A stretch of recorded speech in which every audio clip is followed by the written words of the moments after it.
How much time do you spend working on you? How much time do you spend every day working on your dream? In the last 90 days, how many books have you read? In the last year, what new skill or knowledge have you acquired? What kind of investment have you made in you?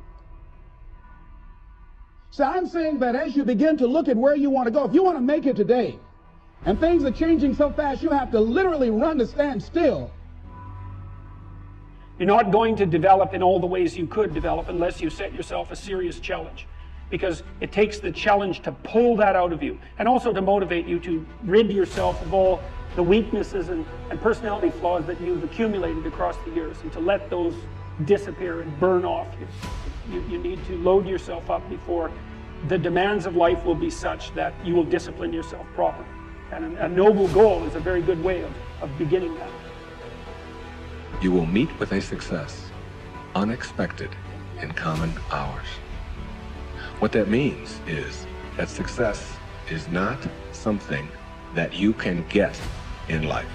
Success is an inner process. Success is something that you bring to everything you do in your life. It isn't something you get out of what you do. And when you get that, and you learn how to get the junk out, then success will begin to chase you. And it will come into your life and arrive in your life in amounts that you never dreamt of before. I tend to be a little philosophical. Here it is. The things that are easy to do are also easy not to do. That's the difference between success and failure. So you've got the choice here today of one of two easies. Easy to or what? Easy not to. I can give you in one sentence how I got rich by the time I was 31. Here it is in one sentence. I did not neglect to do the easy things I could do every day for 6 years. It's necessary. We never stop learning and growing and developing ourselves. It's necessary, but we never give up. We know that it's you, it's me. It's being responsible for our stuff and deciding that we're going to keep on keeping on, that we're going to find a way to win or find a way to make it happen. We know it's hard. It's not going to be a picnic. Yes, it's hard. It's hard. And we will do it hard. And once we do it hard and we go through it, we realize it was worth it. And once you discover it was worth it, it is done.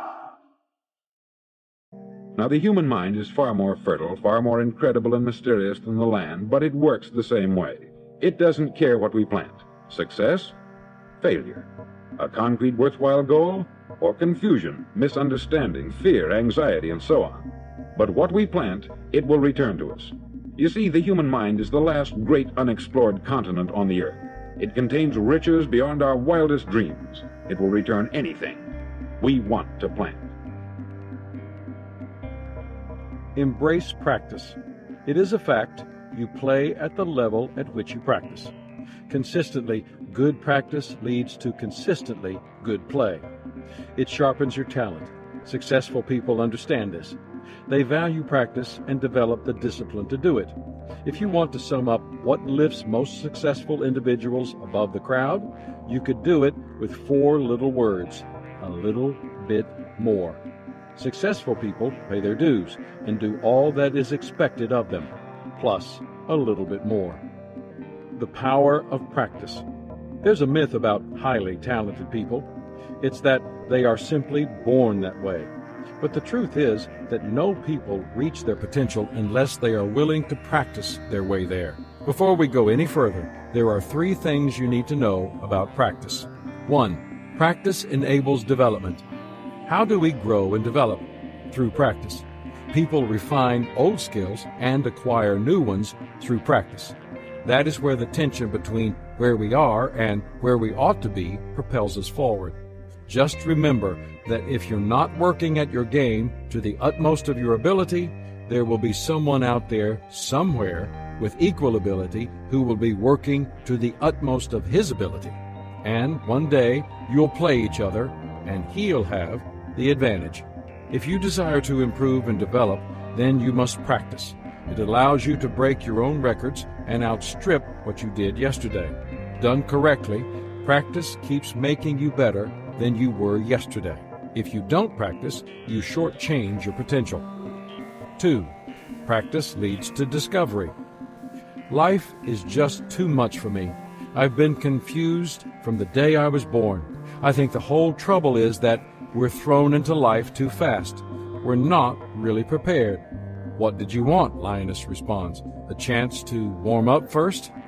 We may not get a chance to warm up before entering childhood, but we can warm up by practicing the many activities we pursue once life has begun.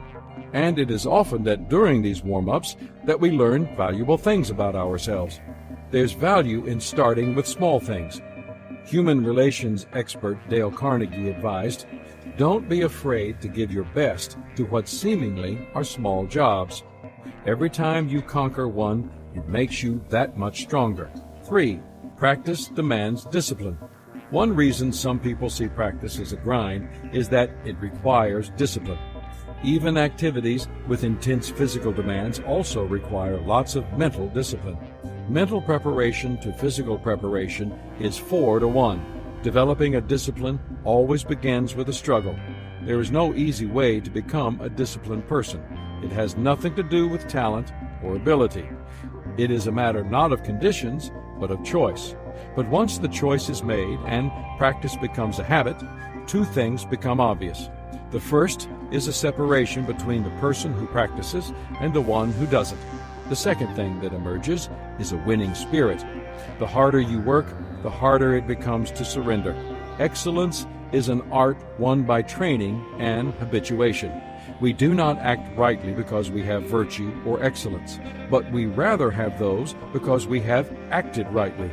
We are what we repeatedly do. Excellence, then, is not an act, but a habit. That habit is developed during practice.